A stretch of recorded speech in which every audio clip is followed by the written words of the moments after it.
Prajavani programme के तहत एक दिन में 1233 दरख्वास्तें मौसल।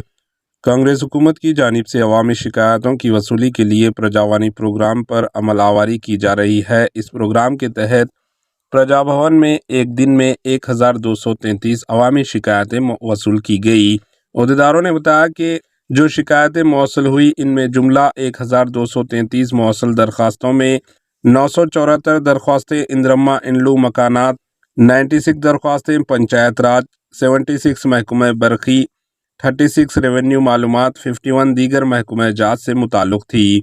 Bureau report, HN news.